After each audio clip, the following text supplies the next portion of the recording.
ちは。居酒屋10安西10です。いつもご視聴ありがとうございます。今日は使い方いろいろサーモンフレークを作りたいと思います。せーの。はい、それでは行きましょう。材料はこちら。よいしょ。サーモンの切り身2切れ、お水が 100cc、 お酒が 100cc、 昆布1かけ、味として塩少々。最初にサーモンの切り身、これ冷凍庫とかにありましたらそれをぜひ使ってください。皮を取ります。はい、皮取りました。はい、次ちょっと簡単に、はい、こう切って、ここで薄く皮だけを取ってください。皮だけを薄く切ってください。剥がすような感じで剥がすような感じ。よいしょ。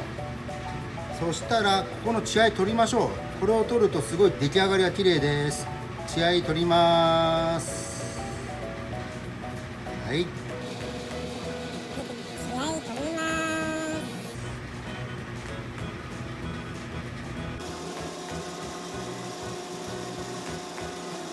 はい、こんな感じです。早速調理に入りましょう。それではいきます。ご家庭の場合テフロンの鍋が、当たらず簡単でいいと思います。ここに水とお酒を同量 100cc ずつ入れます。はい、昆布も入れちゃいましょう。で火つけます。サーモン入れていきましょう。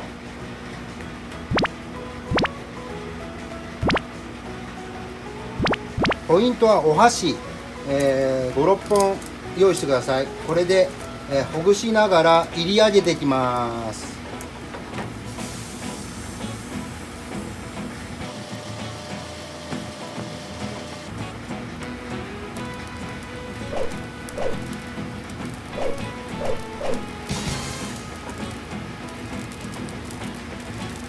サーモンに火が入ったらほぐしやすくなりますので、ここでお箸を使ってほぐします。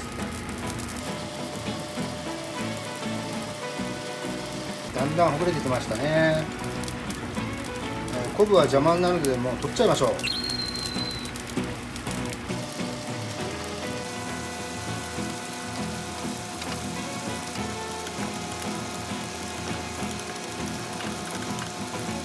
はい、だいぶいい感じになってきました。そうしたら箸で一生懸命かき混ぜてください。身をほぐしましょう。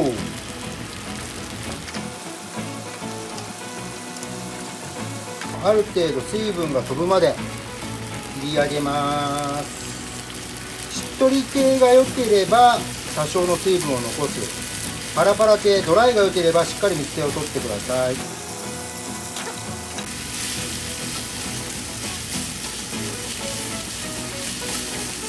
はい、出来上がり。簡単でしょ。出来上がりはこんな感じです。使い方はいろいろ。白いご飯の上にタラタラタラ、はい、お祝いでいくらもボーン。サーモンのサラダパスタ、あとサンドイッチにしても美味しいですよ。いかがでしたか。今日のサーモンフレークも簡単なのでぜひ家庭でお試しください。それではまた来週。